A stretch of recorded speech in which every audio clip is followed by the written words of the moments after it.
कैसे हैं आप, क्या ठीक हाल ठाक। चाल है? ठीक ठाक अल्हम्दुलिल्लाह। आप कैसे हैं? सही। और बताएं आपकी क्या हेल्प कर सकता हूँ? सर मैंने जैसा आपको बताया था, मुझे यूरोप की कोई कंट्री बताएं जहाँ मेरे लिए बेटर हो पढ़ना, कोई अच्छी यूनिवर्सिटी जहाँ पे हो ज़्यादा। सही। तो अच्छा, आपने बैचलर्स किस में किया हुआ है, किस फील्ड में? मैंने कंप्यूटर साइंस में। सही। और क्या CGPA है आपकी?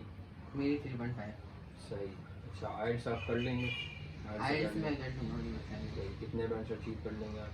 जो आपका आप जो कैलिबर। रिक्वायरमेंट बताएंगे मैं कोई उस हिसाब से तैयारी करके कर लूँगा। सही सही। अच्छा देखिए, हमारे पास डिफरेंट कंट्रीज़ के अच्छे अच्छे ऑप्शंस अवेलेबल हैं। हमारे पास यूरोप के भी ऑप्शंस अवेलेबल हैं, इसके अलावा ऑस्ट्रेलिया के ऑप्शंस भी हैं, कनाडा के ऑप्शंस भी अवेलेबल हैं, और USA के ऑप्शन भी हमारे पास अवेलेबल हैं। अच्छा, अब आप मुझे ये बताएं कि आप इंग्लिश स्पीकिंग कंट्रीज़ में अप्रोच करना चाहते हैं या जी यूरोप में जी ही यूरोप। इंटरेस्टेड है? यूरोप में इंग्लिश स्पीकिंग कंट्रीज में।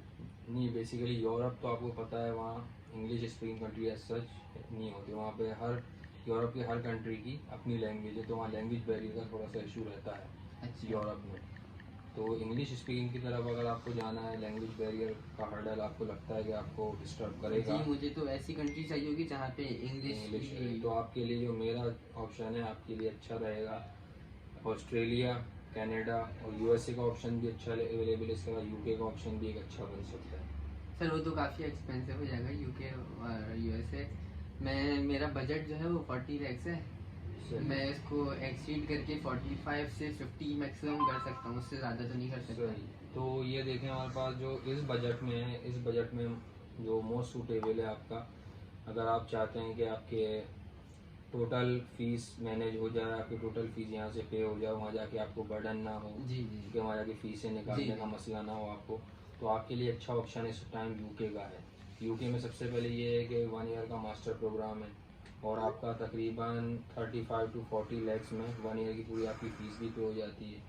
इसके अलावा आपका सबसे बड़ी बात वो ये है वहाँ पर कि कनाडा, ऑस्ट्रेलिया, USA के कंपैरिजन में वहाँ पर आपके पास मास्टर ड्यूरेशन प्रोग्राम जो है, जो मास्टर प्रोग्राम की ड्यूरेशन वो आपको कम मिल जाती है। 1 ईयर में आपका मास्टर कंप्लीट हो जाता है। उसके और बाद बाकी आपको रिलेटिवली ऑस्ट्रेलिया में अगर मैं चाहूँ। ऑस्ट्रेलिया का देखें, वहाँ पे आपका बजट जो है इनिशियली तो आपका 35-40 लैक्स में हो जाएगा वहाँ का, लेकिन वहाँ पे आपको जाके ये अपना जहन में रखें कि वहाँ जाके आपको सेकंड, थर्ड, फोर्थ सेमेस्टर की फ़ीस आपको मैनेज करनी पड़ेगी। आपको कोई घर से सपोर्ट का है तो वो ऑस्ट्रेलिया भी अच्छा ऑप्शन हो सकता है कि आप घर से कर सकें, लेकिन वहाँ जाके अगर आप कहें कि मैं पूरी फीसेस निकाल लूँगा, क्योंकि अब ऑस्ट्रेलिया के जो हालात हैं वो उस तरीके से नहीं रहे जो पहले 2-3 साल पहले होते थे, क्योंकि आप लोगों को पता है एक वहाँ पे रश हो रहा है, वहाँ पे काफ़ी माइग्रेंट्स आ रहे हैं, स्टूडेंट्स का भी एक रश पाया जिसको जाता देखो है। ऑस्ट्रेलिया। और पहले लोग कहते थे कि ऑस्ट्रेलिया में से रीजनल एरियाज में चले जाएं, पर्थ वगैरह हो गया, एडिलेड, इन जगहों पे जाएं, जाके यहाँ पे अपनी स्टडीज़ कंप्लीट करें और फिर जाके अपनी फील्ड में जॉब करके PR के लिए अप्लाई करें, तो इजीली यहाँ पे PR अचीव हो जाती थी। लेकिन अब वो मामला यहाँ पे नहीं रहे, क्योंकि आपको पता है जैसा कि एक आवाम का रश आ रहा है और मास माइग्रेशन हो रही है यहाँ पे, तो अब यहाँ पे एकोमोडेशन का भी काफ़ी मसला है और जॉब अपॉर्चुनिटीज़ भी अब उस हिसाब से नहीं यहाँ पे। यहाँ तक कि यहाँ पे ये भी इशू देखने में आया कि ऊबर ईट्स, जिसमें बच्चे अपना ठीक ठाक अपनी अर्निंग करके बहुत अच्छी अर्निंग भी कर लेते थे, अपनी फीसिस में भी मैनेज कर लेते थे, अब उस पर भी पर्थ में बैंड लगा दिया उसने ऊबर ईट्स वालों ने कि न्यू साइनअप्स नहीं दे रहे हैं। तो अभी ऑस्ट्रेलिया जो मेरे ख्याल, और दूसरा अभी ऑस्ट्रेलिया में आपके पास रिजेक्शन भी बहुत आ रही है वीज़ास पे। उस हिसाब से वीज़ा रेशो नहीं चल रहा जो आज से 2-3 साल पहले होता था ऑस्ट्रेलिया का।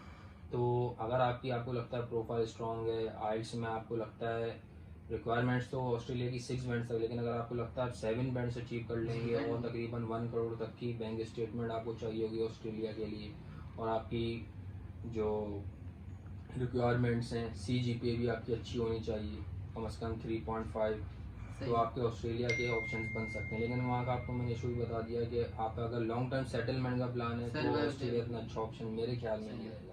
दूसरा मैं चेंज कर लेता हूँ, मुझे UK वाला ही फिर बेटर लग रहा है। सही। अच्छा, आपके पास UK का जो ऑप्शन है वही मैं बता रहा हूँ, UK सबसे आपके पास बेस्ट रहेगा जी। लेकिन आपके पास दूसरा ऑप्शन कनाडा का भी है, लेकिन वो भी आपको फिर एक्सपेंसिव ही पड़ेगा जी। क्योंकि वहाँ जाके वही आपको, लेकिन वहाँ पे कनाडा में ये ऑप्शन है आपके पास कि वहाँ पे PR ऑप्शन बहुत अच्छे हैं, उस हिसाब से वहाँ वैकेंसी, जॉब अपॉर्चुनिटीज़ बहुत ज़्यादा हैं, उस तरीके से वहाँ पे जिस तरह ऑस्ट्रेलिया में होता है, जिस तरह आवाम का रश हो रहा है, वहाँ पे वो चीज़ अभी नहीं हुई है कनाडा में। और वहाँ पे ऑस्ट्रेलिया में जैसे इतने पीआर प्रोग्राम्स नहीं है, जी। कनाडा में बेसिकली 100 से ज़्यादा पीआर प्रोग्राम्स पाए जाते हैं। मतलब आप डिफरेंट प्रोविंसेस में जाके वहाँ के डिफरेंट पीआर प्रोग्राम्स के थ्रू इजीली वहाँ पे पीआर अचीव कर सकते हैं। कनाडा में ये अच्छा ऑप्शन अवेलेबल है आपका। यूके का देखें आपके पास क्या है, इनिशियली तो आपके पास बजट फ्रेंडली है, वो सही है, 1 ईयर मास्टर प्रोग्राम है जी। और आपके पास ये हो सकता है उसमें कि आपके 1 ईयर प्रोग्राम अगर मास्टर्स कर लेते हैं यूके से, और यूके का वीज़ा रेशो भी अभी जो ना तकरीबन 99% चल रहा है, तकरीबन रिजेक्शंस नहीं आ रही है यूके। और आपका ये हो सकता है यूके में कि आप मास्टर्स कर लें अपनी फील्ड में, अगर आपको स्किल्स हैं, आपके पास अच्छी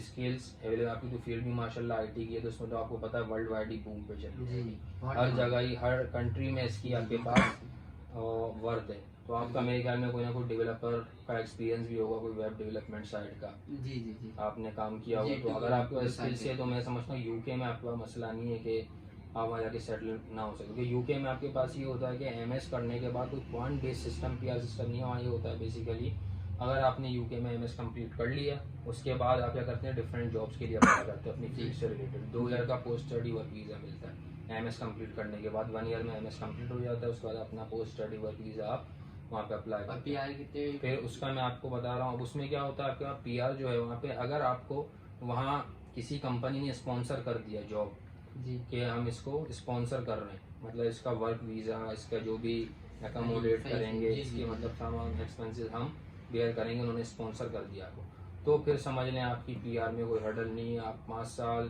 3-4-5 साल उस कंपनी में काम करते रहेंगे, और जब उस कंपनी में आप काम करते रहेंगे फिर आप वहाँ पीआर के लिए अप्लाई करेंगे। फिर उसके बाद जब पीआर आपकी हो जाएगी 5 इयर्स बाद, उसके बाद फिर आप अल्टीमेटली फिर पासपोर्ट की तरफ, नेशनलिटी की तरफ जाएंगे। तो यूके में जो है आपके पास इस तरह सिस्टम होता है कि अगर कंपनी आपको स्पॉन्सर कर दे आफ्टर एमएस, तो और आप 5 इयर्स तक वहाँ पे वर्क कर लें, तो फिर आपको वहाँ यूके में पीआर मिल जाएगी। मैं समझता हूँ अगर आपको लगता है आपकी स्किल्स इस लेवल की हैं कि आप वहाँ इजीली एमएस के बाद जॉब ग्रैब कर लेंगे, तो UK is best option for you. Yes sir, मुझे भी यही लग रहा है कि UK is the best and I will look into it.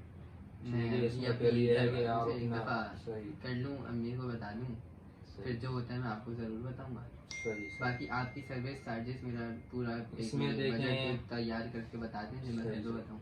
इसमें देखें सबसे पहले तो आप अपना आइल्स कंप्लीट करें, एटलीस्ट जो है वहाँ की रिक्वायरमेंट तो 6 है, लेकिन मैं आपको बोलूँगा कि अगर 6.57 बैंड्स ले लेंगे तो आपको हो सकता है मैं स्कॉलरशिप भी दिलवा दूँगा, 30 और 40% तक आपको मिल सकती है। अगर आप आइल्स जितना अच्छा करेंगे स्कॉलरशिप के चांस है, तो हो सकता है आपका बजट जहाँ 40-45 लैक्स पे जा रहा हो सकता है वो 30-35 लैक्स पे भी आ सकता है। ग्रेट। तो एक ये है, उसका आपको दूसरी बैंक स्टेटमेंट आपको मैनेज करनी होगी, वो आप खुद मैनेज करेंगे बैंक स्टेटमेंट। बैंक में आपको एटलीस्ट 70 to 80 लैक्स शो करने होंगे, वो सिर्फ बेसिकली शो है वीज़ा आने तक। उसके बाद जब आप लैंड कर जाएंगे, वो भले पीछे से जिससे भी लोन लेके आप अपने बैंक में शो करें, उसको वापस कर सकते हैं, उसको कोई इशू नहीं। हमारे जो बेसिकली कंसल्टेशन चार्जेस होंगे वो हम इनिशियली आपसे लेंगे बेसिकली 80,000 रुपीज़, जो आपका प्रोसेस हम लेंगे, केस हम इनिशिएट करेंगे। फिर इंशाल्लाह आपका जब वीज़ा ग्रांट हो जाएगा फिर हम आपके लेंगे 70,000 रुपीज़। तो टोटल हमारा जो होगा कंसल्टेशन चार्जेस का वो 1,50,000 का पैकेज है। तो मैं आपको तमाम सर्विस प्रोवाइड करेंगे, आपका एडमिशन प्रोसीजर, एसओपी तैयार करना, A to Z आपका हर चीज़ हमारी जिम्मेदारी होगी वीज़ा ग्रांट होने तक। वो सब 150 में। जी। बाकी इसके अलावा वीज़ा फीस वगैरह वो चीज़ें जो बजट होगा वो आपको करना है। तो अब मैं समझता हूँ आपका अगर आइल्स आप कर लेते हैं 6.5 which is not a difficult task for you as you are an graduate of English speaking